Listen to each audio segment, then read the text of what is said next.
আউযু বিল্লাহি মিনাশ শাইতানির রাজিম বিসমিল্লাহির রহমানির রহিম। সুপ্রিয় দেশবাসী, আসসালামু আলাইকুম ওয়া রাহমাতুল্লাহি ওয়া বারাকাতুহু। গতকাল আপনারা দেখলেন যে বাংলাদেশ জামাত ইসলামীর পক্ষ থেকে 5ই আগস্ট যে গণ অভ্যুত্থান হয়েছে সেই গণ অভ্যুত্থানের ইতিহাস নিয়ে একটা বই উন্মোচন করেছেন। সে বইয়ের মোড়ক উন্মোচন অনুষ্ঠানে বিভিন্ন বক্তা এবং বিভিন্ন রাজনৈতিক অঙ্গনের সকল মানুষের যে অংশগ্রহণ ছিল, এই বিষয়টা আমি সম্পর্কে দুই একটা কথা বলতেছি। সেটা হলো কি, যে এই মোড়ক উন্মোচন অনুষ্ঠানে 5ই আগস্ট গণ অভ্যুত্থানে যারা যে ছাত্র জনতার যে আন্দোলনের মাধ্যমে কথিত স্বৈরাচার সরকার শেখ হাসিনা যে পলায়ন করেছে, সেই আহ, সরকারের যে একটা স্বীকৃতি, স্বাধীনতার যে একটা স্বীকৃতি, এই স্বীকৃতি আপনারা জানেন যে গণ অভ্যুত্থানের যে ছাত্র আন্দোলনের যে এই আর ঘোষণা করার কথা ছিল, যে ছাত্ররা শহীদ মিনারে হাজির হয়েছিলেন।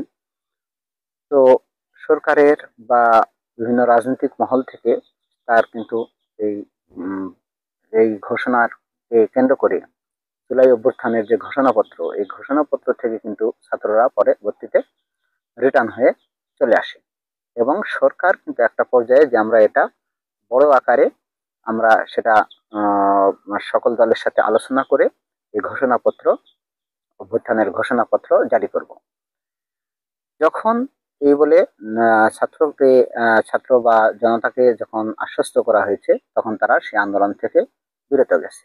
কিন্তু এইখানে ঘটনা ঘটিয়ে দিয়েছে জামাত।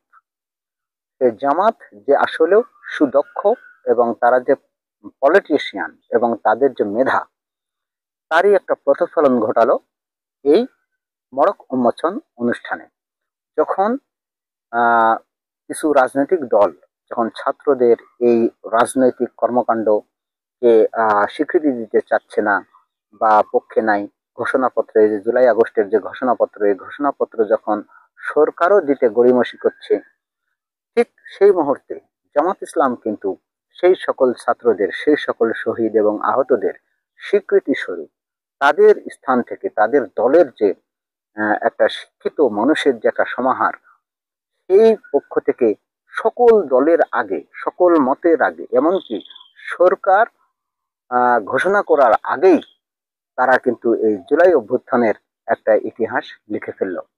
সেটা হলো সেই বইয়েরই গতকাল আমরা দেখলাম মোড়ক উন্মোচন অনুষ্ঠানে। সেখানে অনেক রাজনৈতিক দল, অনেক সুশীল সমাজের লোক উপস্থিত ছিলেন এবং ডক্টর শফিকুর রহমান তিনি তিনিও বক্তব্য দিয়েছেন সেখানে। তিনি প্রধান অতিথি উপস্থিত হয়ে প্রধান অতিথি হিসেবে উপস্থিত ছিলেন। তো এই যে মোড়ক উন্মোচন অনুষ্ঠান, স্বাধীনতার যে দ্বিতীয় স্বাধীনতা বলা হয়েছে, সেখানে সেখানে একটা আভাস দেওয়া হয়েছে। সেই আভাস হলো যে সরাসরি কিন্তু এই ডক্টর শফিকুর রহমান, জামাত ইসলামের যে আমির, তিনি বলেছেন যে স্বৈরাচারী এই যে নিরীহ যে ছাত্রদেরকে হত্যা করেছে, শিশুদেরকে হত্যা করা হয়েছে এবং মায়ের কোলে যে শিশু ছিল, সেই শিশুরাও এই সরকার থেকে, বিগত সরকারের শেখ হাসিনার কাছ থেকে ছাড় পায়নি। সুতরাং এর বিচার না হওয়া পর্যন্ত এ দেশ, এ জাতি কখনোই ক্ষান্ত হবে না।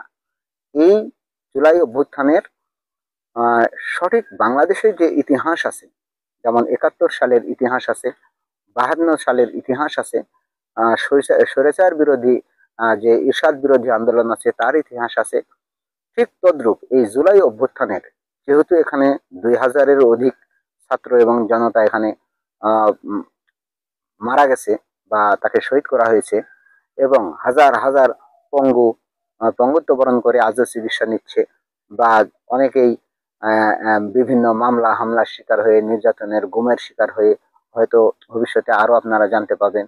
এই যে লাশ মেরে মারার পরে ভ্যানে তুলে সেই ভ্যানে পেট্রোল ছিটিয়ে আগুন ধরা দেওয়ার মতো একটা নৃশংস কাজও এই স্বৈরাচার সরকার করেছিল, যার যখন কোনো বাংলাদেশের সংগঠন, বাংলাদেশের সরকার সহ সকল যে সংগঠন রাজনৈতিক দলগুলো আছে তারা যখন কেউ এদিকে এগোচ্ছে না বা এগোতে দেরি হচ্ছে বা যে কারণেই হোক, তার মাঝখানে জামাত ইসলাম কিন্তু এই ঘটনাটা ঘটিয়ে দিল এবং তারা কিন্তু একটা ইতিহাস লিখে ফেললো। এই যে 5 তারিখে যে যারা শহীদ, যারা আহত হয়েছেন, তাদের প্রত্যেকের নাম এবং তাদের এই যে একটা ইতিহাস, যে 24 সালের এই জুলাইয়ের 5 তারিখে এই যে একটা ঘটনা ঘটেছিল, এই বাংলাদেশের যে একটা ইতিহাসের একটা অংশ হয়ে গেল এই ছাত্র অভ্যুত্থানটা।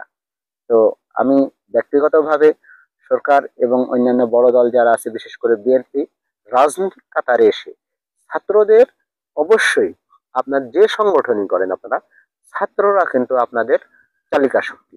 সুতরাং ছাত্রদের অবজ্ঞা করে, বিরোধিতা করে আপনারা কোনোদিনই এদেশে রাজনীতি করতে পারবেন না। সুতরাং ছাত্রদের যে দাবি, এই জুলাই অভ্যুত্থানের যে ঘোষণাপত্র, এটা অবশ্যই নিজ দায়িত্বে, ঠিক নিজের অভিভাবক হিসেবে, দলের বা দেশের অভিভাবক হিসেবে, এই ছাত্রদের অভিভাবক হিসেবে সরকারের এবং বিশেষ করে বিএনপি দলের প্রতিও আমার আহ্বান, আপনারাও ইতিহাসের এই অংশ এবং ঘোষণাপত্র আপনারা যথাযথ স্থান থেকে আপনারা মূল্যায়ন করবেন এবং এটা যেন বাংলাদেশের ইতিহাসের সকল স্তরে যেন এই ছাত্র আন্দোলনের ইতিহাসটা জানানো হয়, পড়ানো হয় এবং ভবিষ্যতের এটা যেন একটা অমূল্য একটা ইতিহাস, স্বাধীনতার ইতিহাস হিসেবে বিবেচিত হয়।